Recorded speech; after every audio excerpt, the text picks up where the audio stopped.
and accused It's of like all the Dr. same Shiva transgressions as said, the one they are focus on possibly the about to be able to associate with. 20%, you know? Again, I have seen this so many times. People who won't even show their face, Focus who won't on even the say their 20 name, and the 80 accuse will people of come. things, And in some cases, they don't even really have much of an allegation. There's not much there. But then the bots take it and they turn it into things that it absolutely isn't. And they blow it completely out of proportion. And people are afraid to talk to you. People are afraid to speak to you. People that you like have a bond with won't talk to you because, oh no, I saw something on the internet. They don't even know if it's true. They don't even know what it is. In a lot of cases, they don't even know what you're accused of.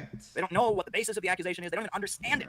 They just know you're bad. Okay, and now I'm going to switch to the Grayzone because I've heard all of Caleb's stream now. Hey Grayzone, we run this one.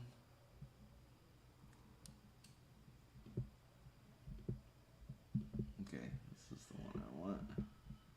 Copy and browser source. Paste the link. Close.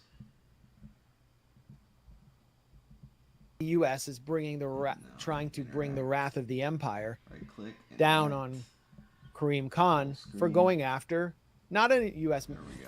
general or a U.S. lieutenant or even a U.S. soldier, but Benjamin Netanyahu, I mean, the leader of a it was like stream 20 or 22 or 28. I don't know. It was 20 something on in stream. Washington. Bedfellows. Yeah, there is the November 2022 bipartisan delegation of U.S. senators from, I guess, Bob Menendez. I had the feeling she was going to talk to me about like ethics is there. What it was like being raised by like Christian Zionists.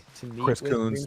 Because I really felt like that's something I could add that I don't really hear much in the discourse. To the Hague. But it wasn't that at all. But here's Kareem Khan comparing on the threats he received Palestinians to the Nazis before issuing this indictment. I don't know. Of the individual. She had some videos. She had some videos. These are fundamental American values that should engender. And by the end, I was just like, I shouldn't say anything because this situation, unfortunately, lies on the San Andreas fault of so if you can't say nothing nice, don't say nothing. And I like to keep my friends, even if we disagree on such things. Very blunt. This court is built for Africa and for thugs like Putin, was what one senior leader told me. We don't view it like that. This court is the legacy of Nuremberg. This court is a sad indictment of humanity. This court should be the triumph of law over power and brute force. Grab what you can, take what you want, do what you will, and we're going to. So basically, he said that a senior elected official told him this court is for African leaders and thugs like Putin, not for our bastards like Netanyahu. And that could have been anyone. I mean, that could have been someone on that American delegation, an elected senator. I assume it was someone on that level, someone like Lindsey Graham, someone like, I mean, that's the kind of language they use, the thuggish language they use in the Senate on the Foreign Relations Committee. He did it, and I was shocked because Khan has this reputation of being kind of a tool. So the interview bombed like it happened, and the or it just transatlantic happened and wasn't good. He has been a it mentor didn't happen, to or it Amal happened and was Clooney, bad. who is an international human rights lawyer. And Amal Clooney, being married to George Clooney, was involved. I can feel in the that from whole your comments, Hollywood even though we've world never talked. I of can kind of raising sense millions like of dollars for Democrats. They held a fundraiser for Hillary Clinton in 2016. I just don't. She was completely silent about Gaza. I like to be on here and build my channel and stuff, but I try really hard not to crap on other people, even if I deeply and it turns out she disagree was with them. working It's just like, as one of his just don't like to put that juju in the air. Kareem Khan's researchers in gathering the evidence for this warrant. I even think like if somebody made a straight hate video about me, like they do about Caleb, like the best thing to do is just say, "Hey, I love you, man. I'm sorry you feel that way." Like that is the most effective comeback by far. And it's kind of amazing to see because anyone looking at that from the outside is like, "Wow, that person's super hateful and that person's super gracious, day after day, and kind." To defend himself, that's the best way to handle that. When he refuses to speak to the media in his own country. It's been months and months since Netanyahu has spoken to an Israeli media network. And so that really shows you the power of this indictment, which is that it damages Netanyahu's standing in the eyes of his patrons. He's creating a false symmetry between the democratically elected leaders of Israel and the terrorist chieftains. Was That's Regis like on saying like the after Scott Ritter 9/11, show well, I'm with, issuing what's arrest his warrants name? for George Bush, but also for Bin Laden. Or after in World War II, well, I'm issuing arrest warrants for FDR, but also for Hitler. It's a hit job. It's not serious. He's out to defame Israel, and he's also pouring gasoline on the fires of anti-Semitism that are spreading around the world, because he is attacking the one and only Jewish state and trying to handcuff us, preventing us from exercising responsibly through the laws of war as we obey them and we are subordinate to them. He's saying we're not. He's creating false symmetry, false facts. And he's doing a grave injustice to the international court. He's creating a false. I feel so bad for him. It's so hard. They love that talking point about the false symmetry, because the seeking of the arrest warrants of Israel leaders and Hamas leaders was announced at the same time, and so therefore, because the Biden administration and Netanyahu can't challenge the case against Israel on the merits, given that Israel's committing mass murder in front of the whole world, and also their leaders openly said we're going to starve Gaza. So the evidence is in plain sight. So they can't challenge it on the merits. So therefore, their talking point is they're creating this false symmetry, which, first of all, they're not doing, actually. The ICC says nothing about symmetry. It's just a question of whether people committed war crimes or not. Now, of course, on that issue of symmetry, of course, yes, there is no symmetry, but not for the reasons that Netanyahu and Biden say. There's no symmetry between a militant group resisting a military occupation and a mass murdering military occupier. That's an obvious point. It shouldn't even have to be said. But they're creating the straw man because they can't actually refute the ICC on the merits of the case, which is simply that they're committing war crimes and declared their intent to commit war crimes. Well, the false symmetry talking point is that Israel is a democracy and Hamas is a terrorist group. And therefore, if you are the leader of a democracy, you can pretty much do whatever you want. However, Netanyahu, his approval rating is far lower than Hamas's. Hamas did get elected initially before it was placed under siege. Netanyahu was elected with a tiny fraction, by a tiny fraction of the Israeli electorate, and governs as part of a very narrow, historically narrow coalition. Okay. So, yeah, and he of course, and the obvious point is too, he rules over millions of people who never voted for him to begin with, because he's the ruler of the occupied territories. So his talking point about being a democracy happens to exclude the millions of people who live under his military occupation, which is not a democracy, which is the opposite of a democracy. It's a totalitarian military dictatorship in which the majority of the people between the river and the sea, I think I remember Regis. Did he live in Ukraine? Have no rights at all. So the talking point is sort of laughable, and basically what it comes down to is civilized white people can't be held accountable in Texas Bentley multilateral on a show institutions. It's for Rest Africans in and peace, the Slavs. hero of mine. That's pretty much what he's saying. The same thing that Kareem Khan was. Come on, get him. Yes. And this is great. I mean, the implications. Well, actually, Netanyahu is getting desperate here, and you can see his desperation in this round of interviews, this latest round of interviews, in which he concerned about traveling in the wake of this warrant. No, I'm not concerned about traveling. I'm not concerned at all about our status. I think that the prosecutor should be concerned about his status, because he's really turning the ICC into a pariah institution. People are just not going to take it seriously. They see it as a politicized thing. I hope that the judges don't confirm what he says, because that will make them into a kangaroo court. Are you concerned? So he should be concerned about his status. Something a mafia don would say. Is he threatening to kill the prosecutor?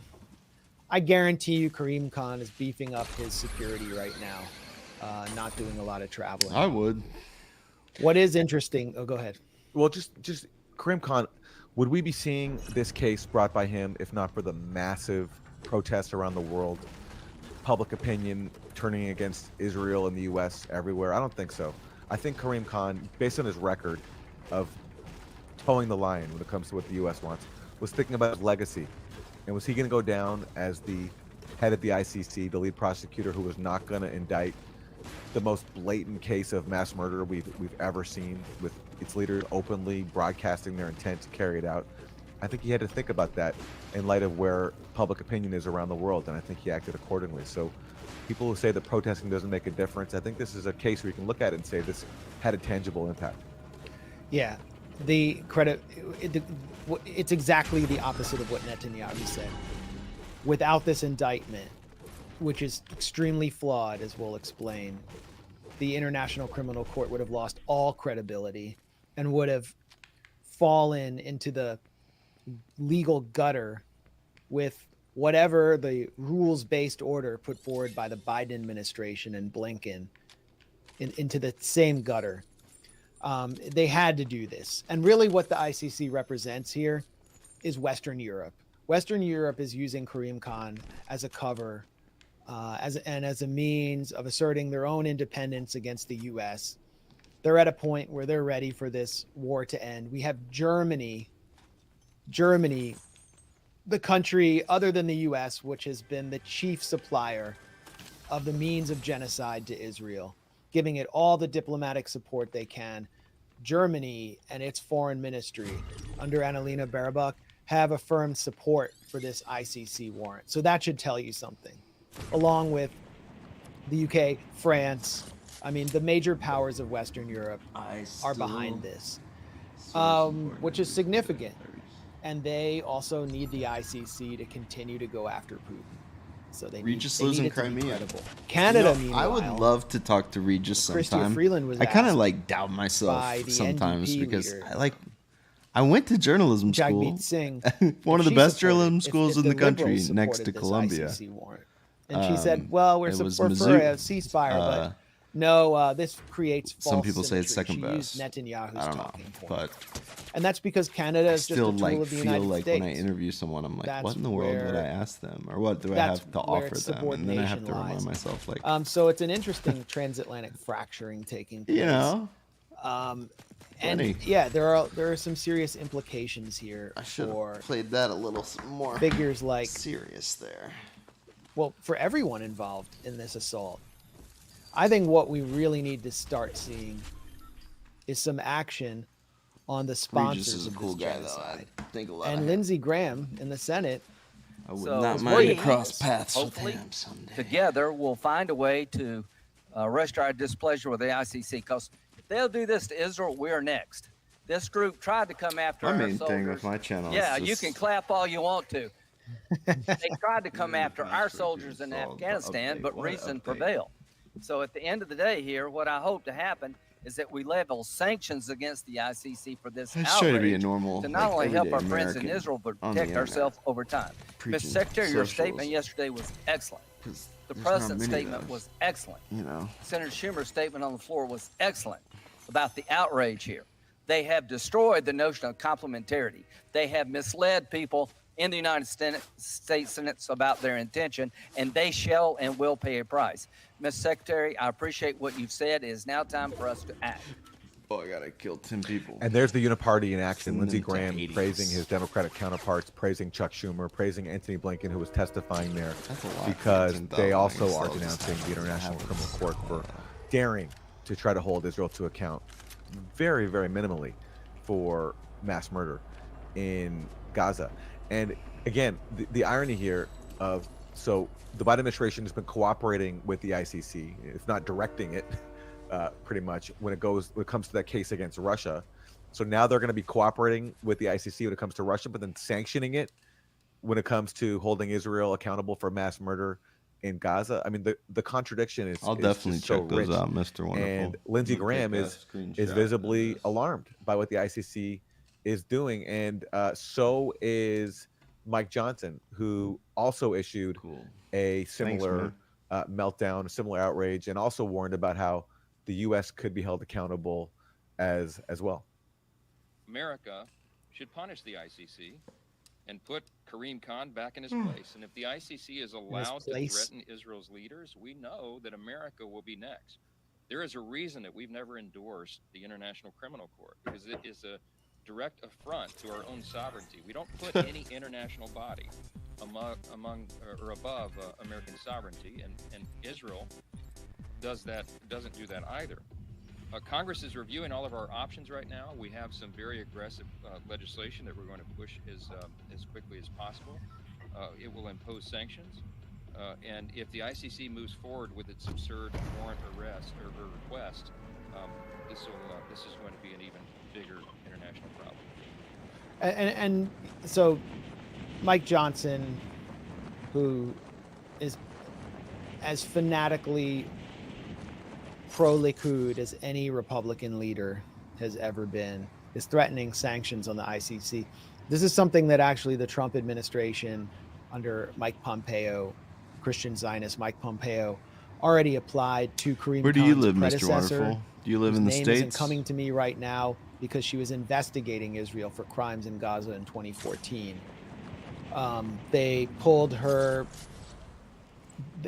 and U.S. troops were being investigated in Afghanistan, although the U.S. is not a party to the Rome Statute. They pulled her visa to enter the U.S. and applied other sanctions to other ICC investigators. So this is not something new. It is something that exposes the U.S. and Israel's rogue nations. And I think what's new is the desperation and the desperate attempt, the bipartisan attempt to defend Netanyahu. Her name, which I know of now thanks to Google, was Fatou Bensouda. Bensouda, right? Yeah, and they pulled her visa. She couldn't even visit the U.S.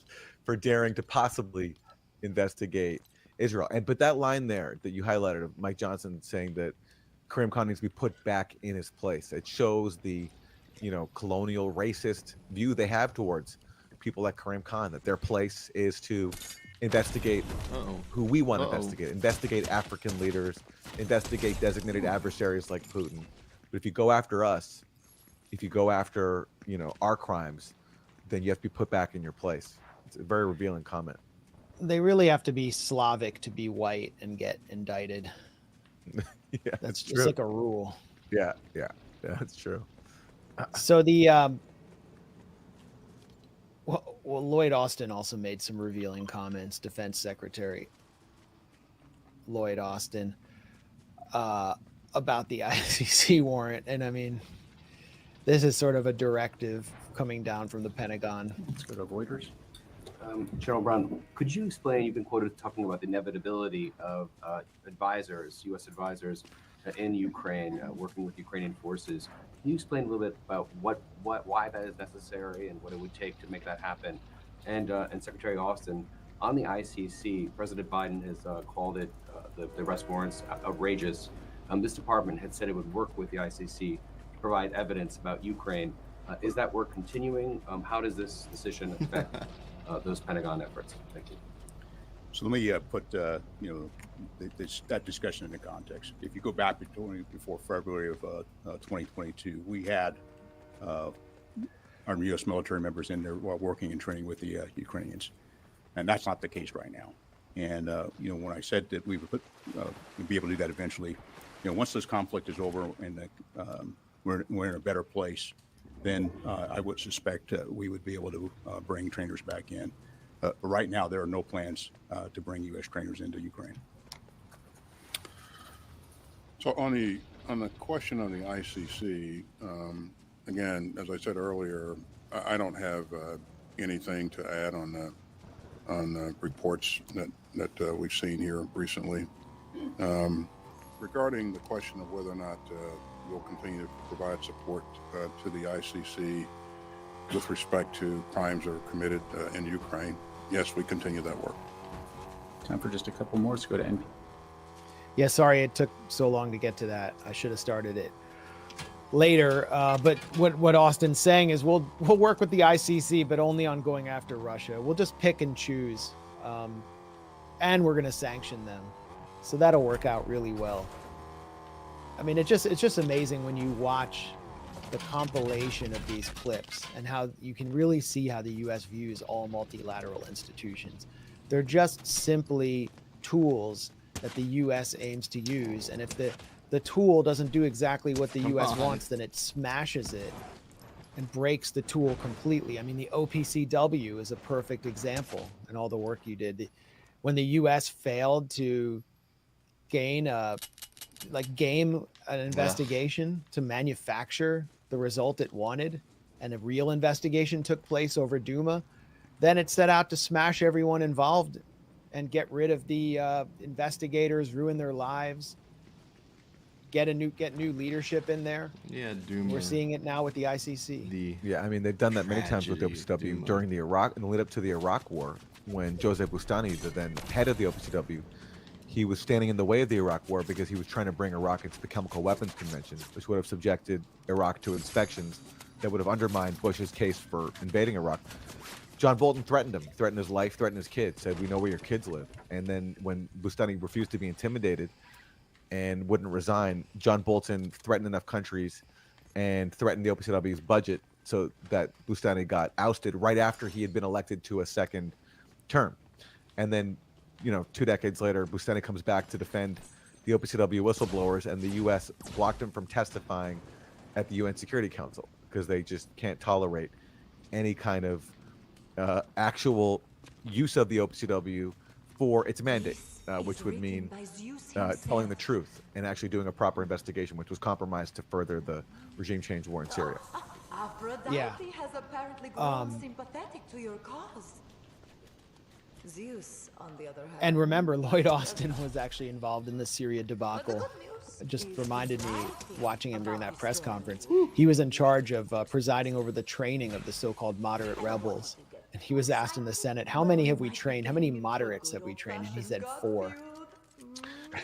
He also had an incident where dozens of intelligence analysts at the DIA complained and said that he was twisting the intelligence to meet the Obama administration's narrative during the Dirty War.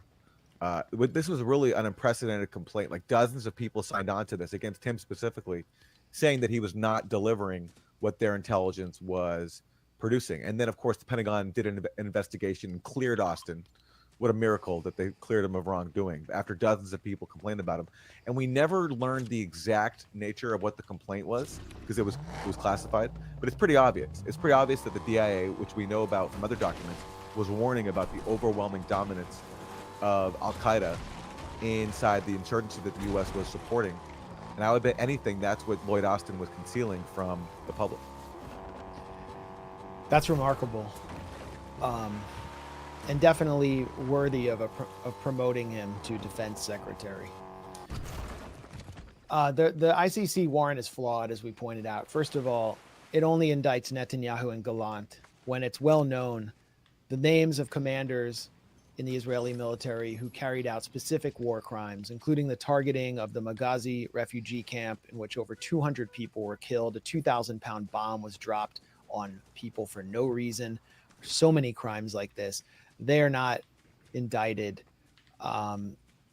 It wouldn't be hard to target those commanders. And like we talked with the Nathaniel Raymond, the Yale researcher sponsored by the State Department, Jeremy Lafredo interviewed him on why they went after Putin over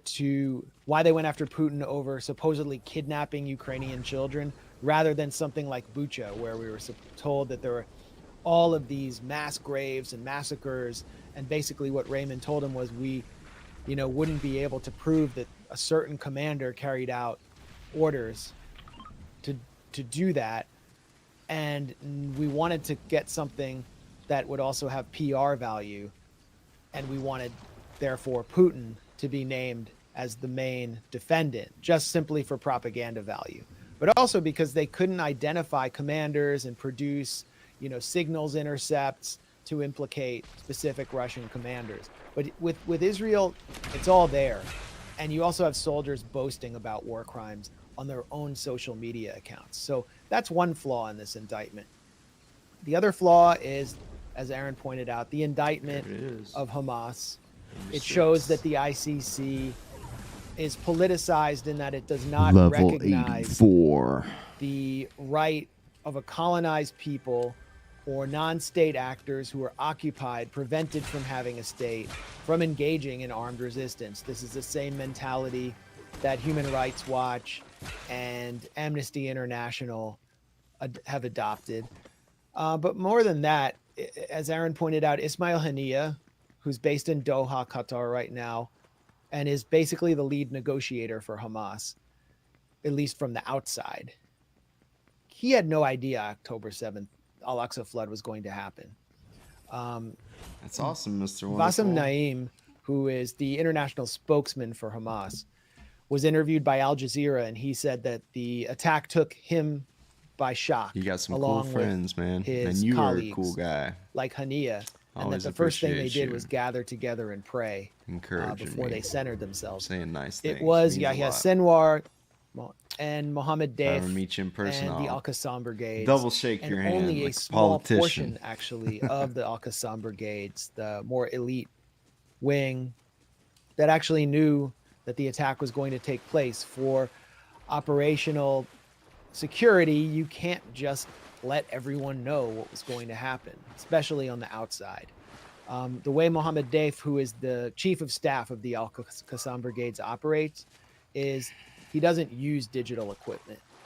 He doesn't even use analog phones. He only gives directives through word of mouth, notes, passes them to close confidants, and they spread the word to others. Mohammed Daif is in a tunnel right now, most likely. There's one photograph of him, but he's said to be disfigured. It's debatable whether he's disfigured. In 2014, I was a neighborhood away when Israel attempted to assassinate him with a JDAM bomb. And it was a pretty shocking experience for me. That was the first time. That was when the bombing began after a 4-day pause. And so that was sort of my first experience with Thanks, bombing Mr. in Wonderful. Gaza. Right back at you, man. And they killed his wife and daughter, but he survived. Cool comrades unite. Probably was badly injured. He's survived 3 or 4 other assassination attempts. I highly doubt that he cares whether the ICC has indicted him. Hamas has been demonized as a terrorist organization since its inception. I highly doubt that Yahya Sinwar, who spent much of his adult life in an Israeli prison and negotiated his way out and is now in a tunnel, cares whether the ICC is going after him and whether he can travel to Western Europe. This is just simply a disaster for Benjamin Netanyahu and his sponsors in Washington, who refuse to accept the warrant because they openly say, we're next. It's silly that these Hamas leaders were included. It's obvious that it was done as an attempt to kind of sell the warrant and just to present the court as balanced and fair and targeting all sides and allow the warrant to be marketed. And in a ridiculous attempt to placate the Israel lobby, as if they're not going to call for Karim Khan's head, literally on a platter, for indicting the ultimate Zionist warlord, Benjamin Netanyahu. So here you have it. And worse, Karim Khan included the phony sexual assault allegations put forward by the Israeli government, disseminated through Western media, as one of the justifications for indicting these 3 Hamas figures. I'd like to know if they can put forward the evidence to support that. They just simply say, we're investigating it and we believe we see credible claims. On that front, Ali Abunima has a good article about this at the Electronic Intifada, where he goes through the documents associated with this case. And what Ali shows is that Karim Khan admits he has no evidence. There's nothing in there he's produced absolutely nothing new whatsoever. That's the headline. ICC has no evidence for October 7th, the rapes documents indicate.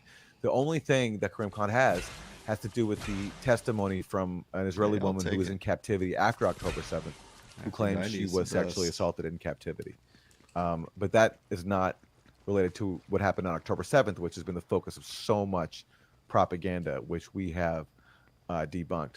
When it comes to October 7th, there's absolutely nothing new in what Karim Khan puts forward. And a lot of it, I got to get my card underscores the fact that there 8 a.m. is no evidence. And it's almost 2. And so I think if you want to read more, go to the Electronic Intifada to read Ali's article. Sleep tomorrow afternoon. The beautiful thing about summertime. Yeah, I mean, today the Associated Press published an article taking down 2 major claims of sexual assault by Hamas on October 7th that were sourced to Zaka, the phony rescue organization, which has raised millions off its tall tales. So the Associated Press sold out its own reporting without retracting it. Yeah, and while still, if you read the article, they're talking about two liars from Zaka, like documented liars, confirmed liars. Yossi Landau and liars. But yet, the way the AP frames is, oh, they misremembered details, the fog of war.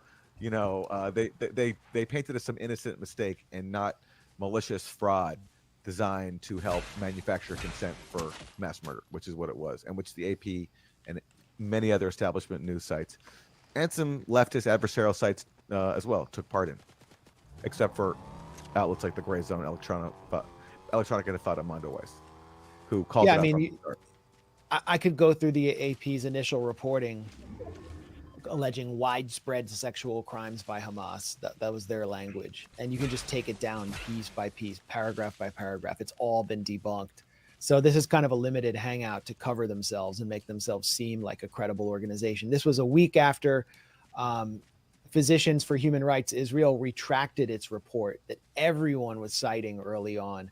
Well, how could Physicians for Human Rights lie about this? Well, we actually read the report and saw that it was bogus. And you argued with Jacobin's main foreign policy contributor, Branko Marcetic, who insisted that because of their peerless reputation, Physicians for Human Rights must be telling the truth.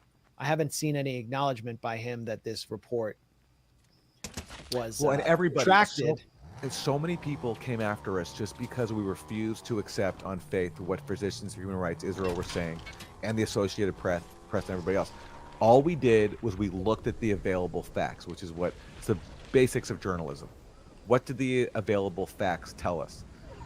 And I can't believe it's such a fringe position to follow that process. It is. And if you don't do that, you get attacked. And now, of course, long after the damage is done, long after these allegations are used to manufacture consent for mass murder, now, of course, people like the Associated Press reporters come along and admit, oh, yeah, these two key witnesses, supposed witnesses, were wrong, aka they were lying. But of course, it's long after the damage is done, and at the time, it's considered a fringe position just to say, what do the facts tell us? And anyone who adopted that position, as we did, could see very clearly that there was no basis for these claims. But because we did, it was such a struggle to get people to wake up. And just because you have a name of a group like Physicians for Human Rights putting their imprimatur on it, and that was in the New Yorker as well, you could tell at the time they had no evidence. It was so obvious, but people are just, especially in the Western world, driven by biases, and they tend to believe any group that has a veneer of credibility because it's Western, so that therefore it has some perceived legitimacy. It was so easy for everyone to throw out minimal evidentiary standards, and we didn't, and that's why we were right from the start. Yeah, I mean, one of the points I made about the Physicians for Human Rights, was it PHR? Physicians for Human Rights Israel, PHRI report, was that they were so desperate for visual evidence that they cited a photo of a dead female Kurdish fighter and claimed it was an Israeli woman who had been sexually assaulted and killed at the Nova Electronic Music Festival. This photo was going around on a lot of the Israeli channels, and but it's pretty easy, in the era of Google, to reverse search an image and find its source. So found its source. If you're putting that front and center in your report, the rest, it's kind of like a poison pill, and the rest of the report has to be looked at with suspicion. But people, they sort of just wanted to believe this. My goal was to get to 85, that I'm one away. Palestinians must be some kind of savages. I mean, that's really what it comes down to. And who could resist the tantalizing sight of Israeli women at a rave? And that was the point. That was the point. It was to paint.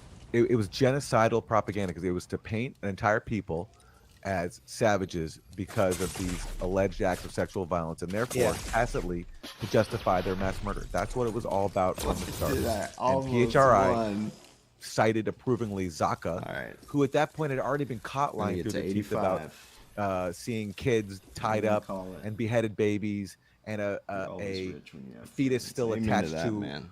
a dead You're mother. always I mean, rich all when these you have claims that friends. had already been shown to be lies were spread by Zaka. Physicians for Human Rights was citing them approvingly, and yet we were supposed to go along with it and not ask questions. So today there's a new hoax going around. The Israeli Foreign Ministry is pushing it. Every Israeli media outlet in English is pushing it. Obviously, the Israeli public is getting it shoved down their throats. Every Israeli influencer is pushing it.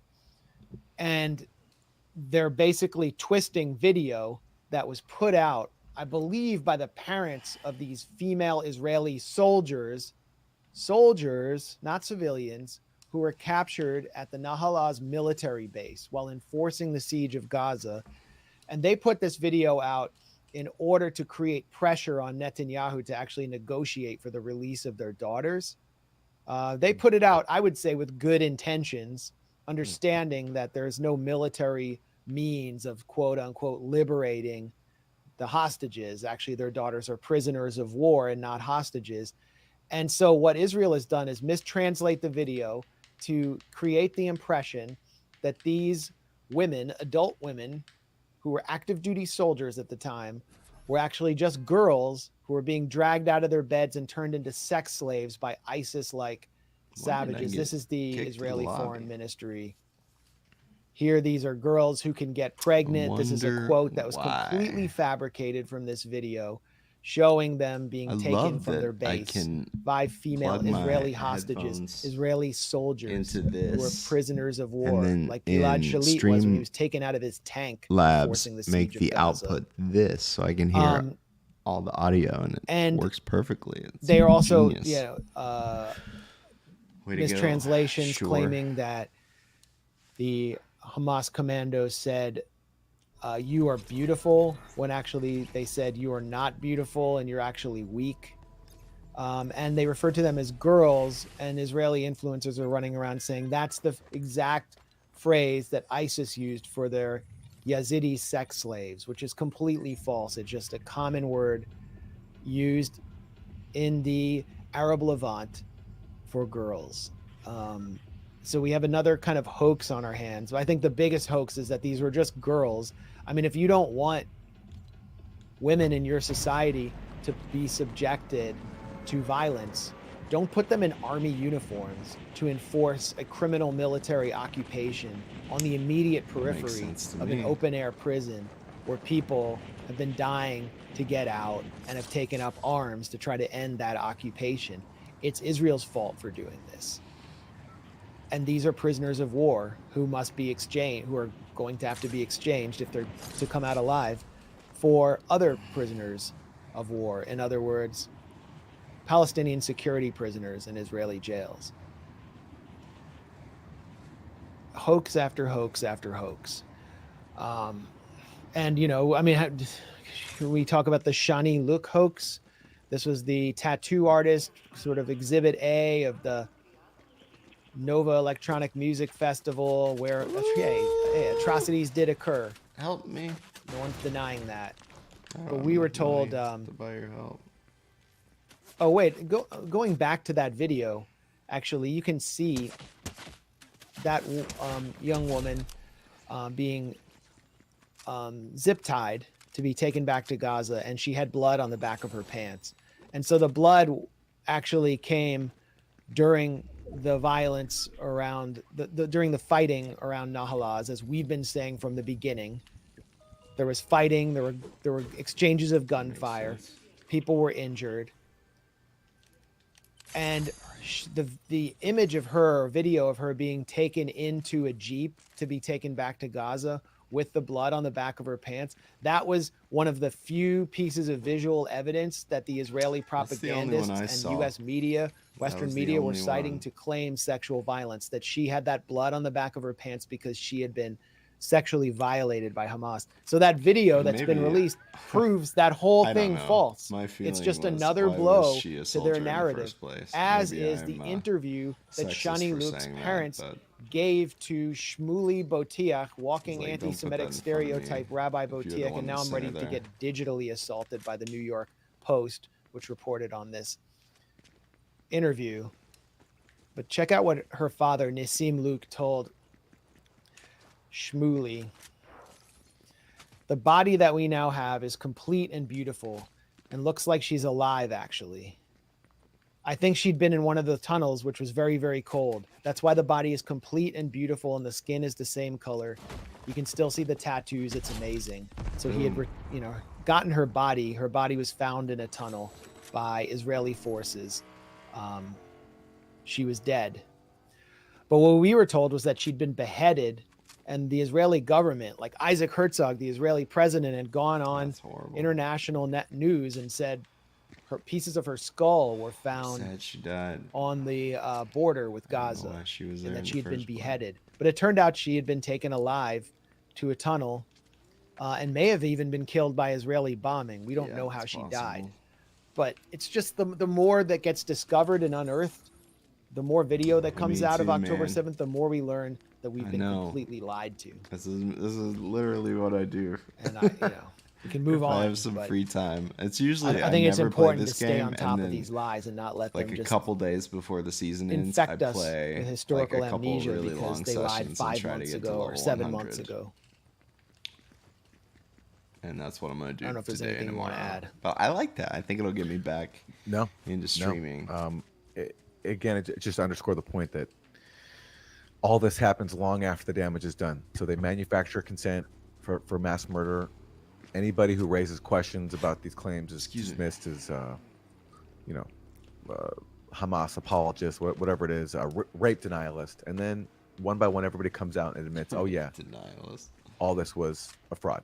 Or at That's least not some a of this was a loaded fraud. And of course, accusation. the way the AP, going back to the Associated Press, the way they're doing it, they're still covering up for Zaka and the other lying witnesses, but you can't suppress the basic facts forever. And that's why we're seeing now people slowly trying to retract all these claims that they stood behind at the start. Airtime and land in water. I need a motorcycle.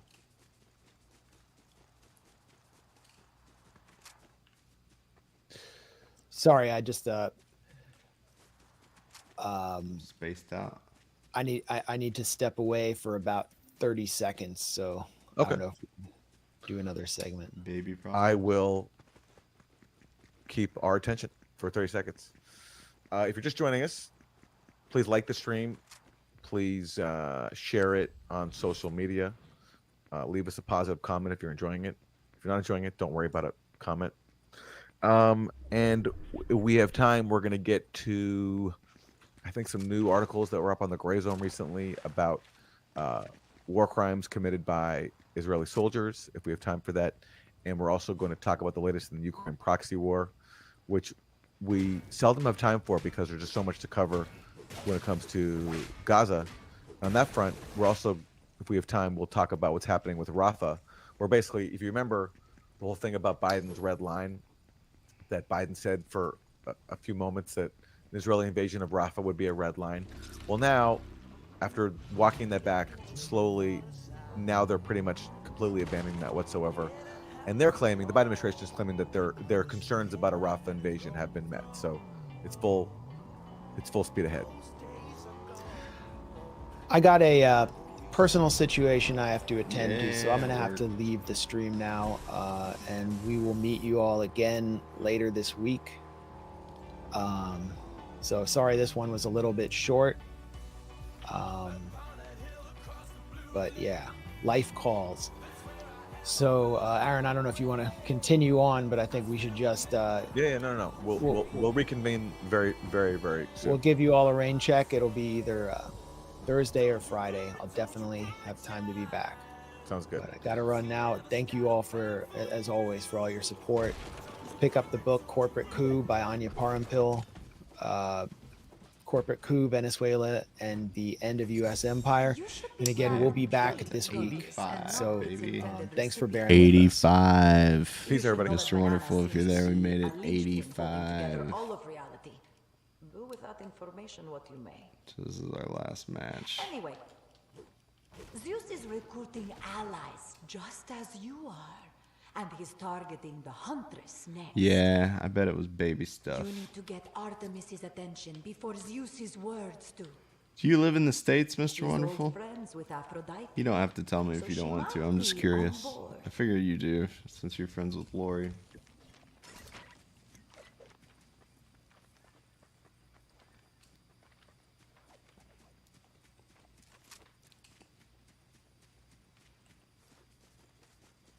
I'm gonna find if I can find some place to hide.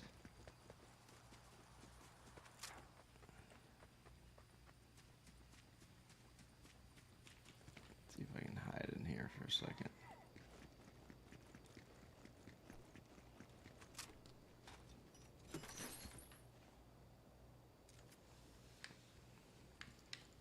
Cover me. I'm putting on the other one.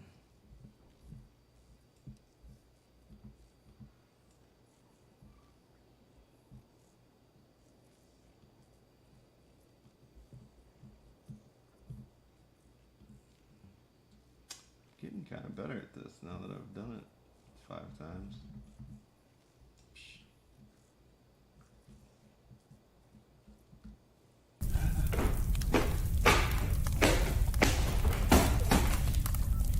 What? That change in government had actually occurred, and what that meant. But what I'm showing in the book is that way that modern U.S. hybrid warfare functions. And when I say hybrid warfare, I mean what are the modern tactics other than direct military intervention that the United States employs in order to achieve regime change? I started this. I got like 5 minutes in, but I didn't get very far, that so largely picking comes in the picking form up of from a where I media was. war, a propaganda war, a diplomatic war, which I illustrate in the book through the fights at the United Nations and the Organization of American States to overthrow Venezuela's government. There's, of course, dirty war tactics, which Aaron has covered closely with Syria. That's probably the best case. But in Venezuela, too, there was the Bay of Piglets failed mercenary invasion, people may remember. That's another example of hybrid war. And then, ultimately, financial warfare is the essence and the crux of modern U.S. regime change war. And that's because since the military misadventures of the Middle East, there isn't really an appetite to send U.S. troops to fight any of these wars for oil or for boosters, which is what they always were. And instead, the Washington, the permanent guard of Washington, have been forced to lean on mainly the West's outsized control of the international financial system in order to undermine states that aren't willing to fully participate or sacrifice their sovereignty in order to participate in that network. But what I'm showing in the book is that it is actually backfired.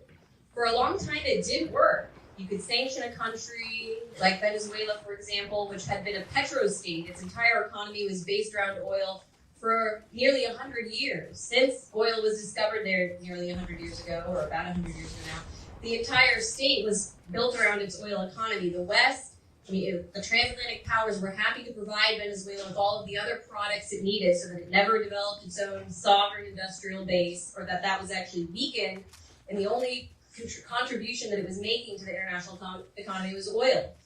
And that's by design, so that when Washington doesn't like the way Venezuela has structured its oil sector, it can come in and say, well, we've sanctioned you, now you can't import toilet paper and baby food. You don't have the capacity to make that here. We made you dependent on us purposefully, and so people are going to starve, people are going to suffer, and you're going to be forced, people are ultimately going to overthrow the government. That's the playbook, and there are many examples of this that I give in the book of people openly admitting that this is the goal of sanctions. I don't even think we need to belabor that point here with this audience.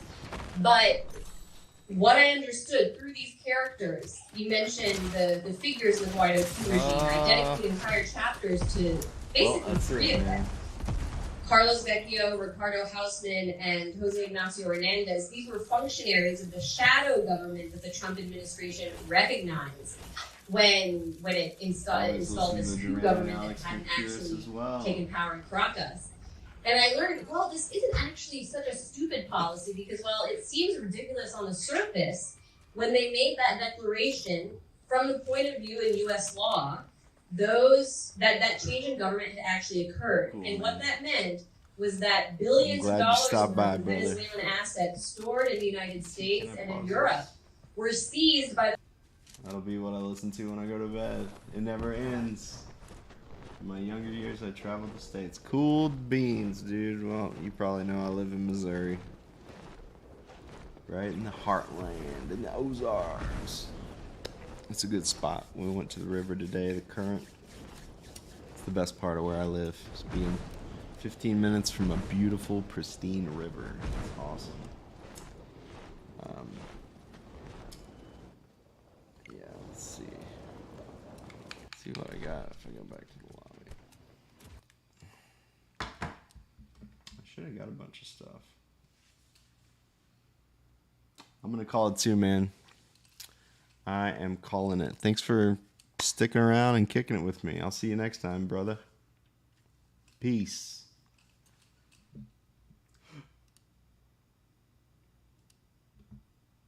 Oh, that doesn't work. Here's all the stuff I got. Let's see.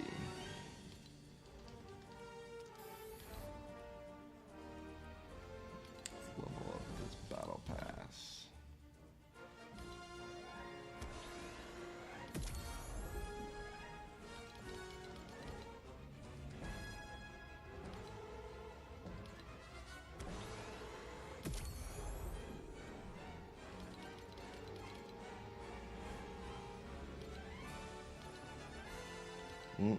Still got one more to get. Like 3 more pages to get. Can I get any of these? Nope. How about this? Nope. That looks pretty cool. Cerebrus.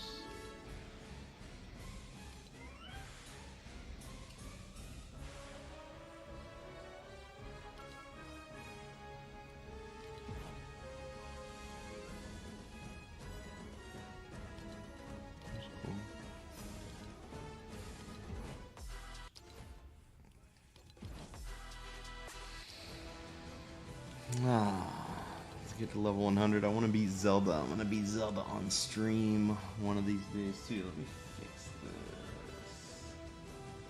Full screen.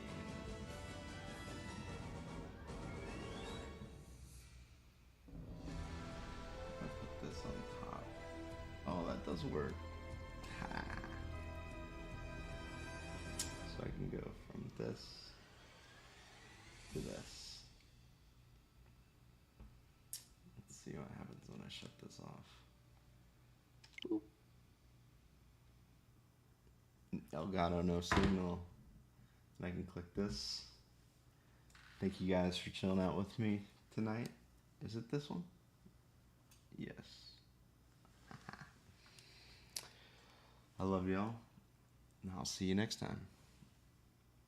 God bless. End stream. Click. I'll be doing this much more this summer. In productive ways. Not just playing video games, but video games too. Why not? You only live once, as the kid said 10 years ago. Click for real.